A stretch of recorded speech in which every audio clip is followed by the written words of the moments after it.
परमेश्वर के धन्य नाम की महिमा हो। प्रभात मनन के सत्र 2776 में आप सभी का बड़े प्रेम के साथ स्वागत करता हूं। आइए आज के मनन के लिए हम पढ़ते हैं प्रकाशित वाक्य अध्याय 1 पद 12। जो जय पाए उससे मैं अपने परमेश्वर के मंदिर में एक खंभा बनाऊंगा और वह फिर कभी बाहर न निकलेगा, और मैं अपने परमेश्वर का नाम और अपने परमेश्वर के नगर अर्थात नए यरूशलेम का नाम जो मेरे परमेश्वर के पास से स्वर्ग पर से उतरने वाला है, और अपना नया नाम उस पर लिखूंगा। हमारे कल के मनन में हम ये मनन किए थे कि जय पाने वाले कौन हैं और उन्हें परमेश्वर के मंदिर के खंभे बनाने का क्या अर्थ है। किसी ने मुझसे पूछा कि क्या स्वर्ग में भी कोई मंदिर है जिसके खंभे भी होते हैं। स्वर्ग में कोई मंदिर होने का जिक्र हम वचन में नहीं देखते हैं, और प्रारंभ में पढ़ी गई पद में उपयोग किया गया मंदिर शब्द आक्षरिक नहीं बल्कि प्रतीकात्मक है। जहां परमेश्वर स्वयं उपस्थित है वहां एक मंदिर की अनिवार्यता नहीं है। यरूशलेम का मंदिर जिसे परमेश्वर के आदेशानुसार राजा सुलेमान बनाया था, वह इस्राएल में परमेश्वर की उपस्थिति का एक प्रतीक था। इतिहास की दूसरी पुस्तक अध्याय 6 पद 18 और 19 और अध्याय 7 की 19 और 20 पढ़िएगा। जब हम नया नियम की ओर आते हैं, परमेश्वर की कलीसिया परमेश्वर का मंदिर है। पहला कुरिन्थी 3:16, दूसरे कुरिन्थी 6:16। ज्यादातर बाइबल पंडितों का यह मानना है कि प्रारंभ में पढ़ी गई पद में बताया गया परमेश्वर का मंदिर स्वर्ग में कलीसिया की उपस्थिति को सूचित करता है। पहली शताब्दी के यरूशलेम की कलीसिया में पतरस, याकूब और यूहन्ना को खंबे कहलाए जाते थे। गलाती 2:9।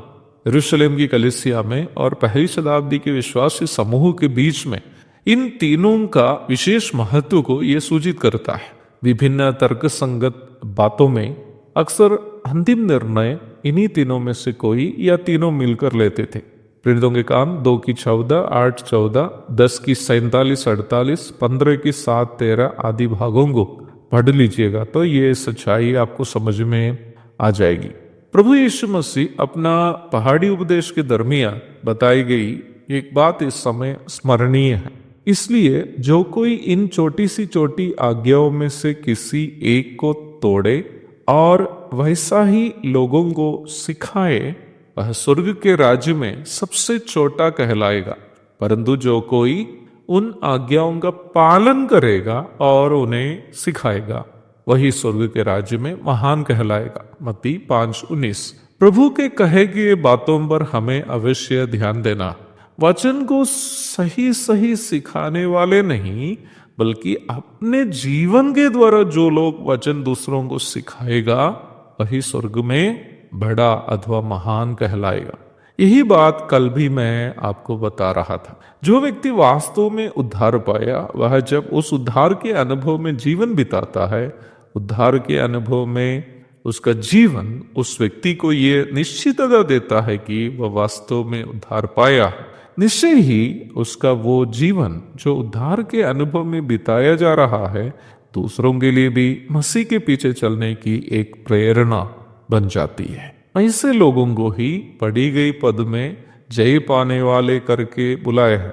और यीशु मसीह के पहाड़ी उपदेश के अनुसार यदि बोलूं, निम्न प्रकार उद्धार के अनुभव में जीवन बिताकर जो लोग दूसरों को भी यीशु मसीह की धार्मिकता की ओर आकर्षित करते हैं, वे स्वर्ग में महत्वपूर्ण पदवियों को अवश्य सजाएंगे।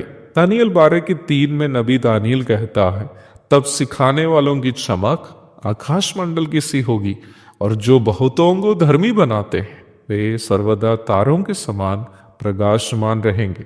प्रारंभ में पढ़ी गई पद में प्रभु कह रहा है कि इस प्रकार यीशु मसीह से और वचन से समर्पित जीवन जो लोग संसार में बिताए वे लोग स्वर्ग में 3 विशेष नाम प्राप्त करेंगे। वो 3 नाम क्रमशः परमेश्वर का नाम, नए यरूशलेम का नाम तथा स्वयं प्रभु यीशु मसीह का नाम आदि है।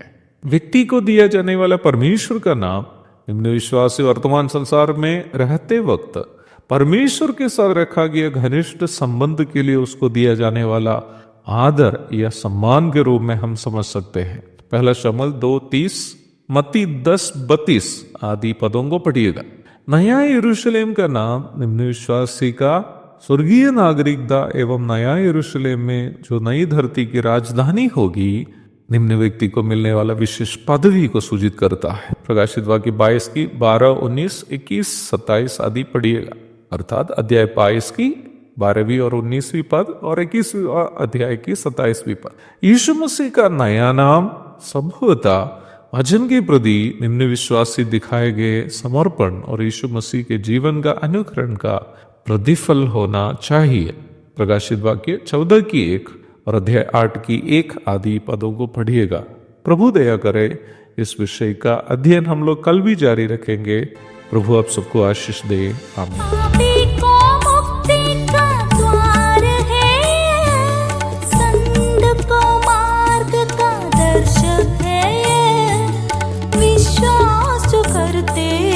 उसके लिए अनंत जीवन का साधन है।